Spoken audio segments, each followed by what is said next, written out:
Hello everyone, amazing पूजा parenting में आपका फिर से स्वागत है। और आज मैं लेकर आई हूँ आपके लिए कहानी। जी हाँ, आज 9 ज्ञान की बातें, लेकिन इस कहानी में भी हमें एक सीख मिलेगी। इस कहानी सुनाने के पीछे भी मेरा एक उद्देश्य है बहुत बड़ा, जिससे कि हम एक अच्छी पेरेंटिंग बच्चों की कर सकते हैं। ये तो सभी को पता है कि कहानी सुनना तो बहुत अच्छी, बच्चों को बहुत अच्छा लगता है, इंजॉय करते हैं, बहुत कुछ सीखने को मिलता है। तो लेकिन हाँ, सबसे बड़ी बात ये हो जाती है कि हम ही इन चीज़ों को छोड़ चुके हैं। अभी मेरे दिमाग में आइडिया आया इस पे वीडियो बनाने का, क्योंकि मैं अपने बेटे को स्टोरी सुनाती हूँ। उसे स्टोरी सुनाते सुनाते मुझे रियलाइज़ हुआ कि क्यों ना मैं इस पे एक वीडियो बनाऊँ। इतनी अच्छी चीज़ है ये, क्योंकि जब मैं अपने बेटे को स्टोरी सुनाना स्टार्ट किया था तब मुझे नहीं लगा था कि ही विल टेक इंटरेस्ट, कि उसे कुछ मज़ा आएगा या मुझे कुछ करेगा। मैंने अपने शौक़ में उसको सुनाना शुरू किया। एक अच्छी हैबिट होनी चाहिए बच्चे में। मैंने उसे 2 दिन, 4 दिन, 5 दिन उसको स्टोरी सुनाई। उसके बाद कैन यू इमेजिन कि वो मुझे खुद, मम्मा जल्दी चलो ना ऊपर, मुझे स्टोरी सुननी है। तो आई वाज़ सो हैप्पी कि अरे हाँ हाँ बेटा, चलो चलो। इसलिए मैं खुद भी नई नई स्टोरीज़ फाइंड आउट करती थी। लेकिन स्टोरी के साथ में ये होना चाहिए कि वो बहुत अच्छी भी होनी चाहिए, मज़ेदार, जिससे कोई सीख भी मिले और बच्चा इंटरेस्ट लेके सुने भी, जो आजकल बहुत मुश्किल से मिलती हैं। लेकिन मेरे पास इन कहानियों का बहुत बड़ा पिटारा है। तो अगर आप लोगों को चाहिए होगा, आप कमेंट करेंगे तो मैं ज़रूर से डेली कहानी का एक वीडियो मैं ज़रूर लेकर आऊँगी, अगर डिमांड होगी तो। चलिए हम आज की कहानी शुरू करते हैं, ज़्यादा लेट नहीं करते हैं। ये कहानी है एक राजा की।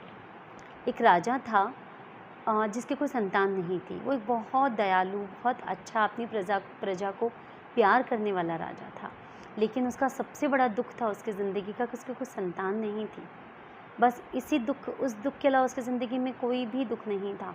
और इतने प्यारे राजा के दुख की वजह से उनकी प्रजा भी उससे बहुत प्रेम करती थी, तो वो भी उनकी बहुत चिंता करती थी। एक बार कई सालों की तपस्या के, बहुत प्रार्थनाओं के बाद में उस राजा को एक पुत्र रत्न की प्राप्ति हुई।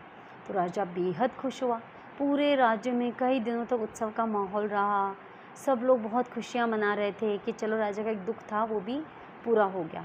धीरे धीरे वो बच्चा बड़ा होने लगा। अब इतनी मुश्किल से बच्चा मिला है, तो उसको इतने लाड प्यार से पाला गया, इतनी ज़्यादा उससे, कि सिर्फ राजा ही नहीं, पूरा देश, पूरा राज्य, पूरी जनता, प्रजा उसको प्यार करती थी। तो जैसे जैसे वो बड़ा हुआ तो उसकी किसी चीज़ के लिए कोई उसको मना नहीं करता था। उसकी हर डिमांड पूरी होती थी और उसकी इच्छा पूरी होती थी। वो जो कर देता था उसके लिए उसको कभी रोका नहीं जाता, कभी उसको मना नहीं किया गया कि गलत है, ये सही है, न उसे कभी समझाया गया। वो बच्चा इसी तरह बड़ा होने लगा। उम्र के हिसाब से बदमाशियाँ करने लगा। उम्र के हिसाब से ज़िद भी होती थी, लेकिन उसकी हर ज़िद को पूरा किया जाता था, चाहे वो जायज़ हो चाहे नाजायज़ हो, चाहे वो सही हो चाहे गलत हो, और चाहे वो कितना भी बड़ा नुकसान कर देता, उसे कभी डांटा भी नहीं गया। ये करते करते जब बच्चा बड़ा होने लगा तो उसकी बदमाशियाँ और बढ़ने लगी। अब वो राजा के लिए भी बहुत बड़ी परेशानी बन गया था और पूरी प्रजा के लिए भी, क्योंकि उसमें दया बिल्कुल नहीं थी, उसमें प्रेम बिल्कुल नहीं था, उसमें सिर्फ मैं का भाव था, अहम का भाव था। वो एक ज़िद्दी, शैतान, बदमाश बच्चा बन चुका था, जिसकी अगर ज़िद पूरी ना हो तो उसके लिए कुछ भी कर सकता था। अब उन सब के लिए जब परेशानी बन गई तो उनको, अब पहले वो बच्चा नहीं था, वो दुख था, अब वो बच्चा ही अपने आप में दुख बन गया था राजा के लिए। बहुत सोच विचार के बाद में उसे एक मंत्री ने राय दी कि महाराज, इसे आप एक ऋषि है, नंदन ऋषि, उनके पास भेजिए। तो राजा को वो उपाय अच्छा लगा। उन्होंने अपने पुत्र को लिया और नंदन ऋषि के पास लेकर चले गए। जब वो वहाँ लेकर गए उसे और वहाँ छोड़ दिया, तो ऋषि ने कहा कि महाराज, आप बिल्कुल चिंता ना करें, मैं इसे बिल्कुल एक अच्छा इंसान बना के आपके पास भेजूँगा। राजा ने उनको प्रणाम किया और वहाँ से आ गए। जब वो वहाँ पर रहने लगा तो उसे शाम को अगले दिन जब वो उठा तो उसे भिक्षा पात्र दिया गया भिक्षा मांगने के लिए, और कहा गया कि आप भिक्षा मांग के लाओ, नहीं तो आपका पेट नहीं भरेगा। राजकुमार ने कहा, नहीं, मैं तो भिक्षा नहीं मांगूंगा, मैं क्यों मांगूंगा, मैं तो नहीं मांगने जाऊंगा। तो बोले ठीक है। एक दिन उसे भूखा रहना पड़ा, क्योंकि वो भिक्षा मांगने नहीं गया, इसलिए भोजन नहीं मिला। जब उसे भोजन नहीं मिला तो उसको भूखा रहना पड़ा। तो अगले दिन उसे समझ में आ गया कि अगर कुछ नहीं लेने जाऊंगा तो मैं तो फिर भूखा रहना पड़ेगा। तो इस चक्कर में उसे बोला कि अगर सुबह से दोपहर तक ही भिक्षा का टाइम है, उसके बाद भी नहीं कि जब आपको भूख लगे तभी आप भिक्षा लेने चले जाओगे। तो वो बच्चा जो था, वो राजकुमार जो था, वो जाने लगा किसी एक घर में मांगता, कभी थोड़ा सा मिलता तो साथ वाले जो दोस्त होते थे शिष्य, उनसे वो शेयर करके फिर खाने लग गया था। ऐसे धीरे धीरे रहते रहते वो भिक्षा मांगने जाने लगा। इससे उसमें अपने दोस्तों के साथ रह के उनके साथ शेयरिंग की, एडजस्टमेंट की आदत आने लग गई। भिक्षा मांगने की वजह से उसके अहम की भावना थी वो ख़त्म होने लग गई। ऐसे रहते रहते उसे वहाँ बहुत वक्त हो गया और बहुत से सकारात्मक जो बदलाव थे, पॉजिटिव चेंजेस उसके अंदर आने लगे और वो धीरे धीरे बदलने लगा। एक दिन जो ऋषि नंदन थे वो उसे अपने साथ लेकर ऐसे ही बगीचे में गए और जाके बोले, राजकुमार जाओ एक गुलाब का फूल लेके आओ मेरे लिए। राजकुमार ने लाके उन्हें दिया। बोले अब कुछ नीम के पत्ते लेकर आओ। राजकुमार वो भी लेकर आ गए। नंदन ऋषि ने कहा अब आप गुलाब की खुशबू लो। उसने खुशबू ली और बोला आपको कैसा लग रहा है?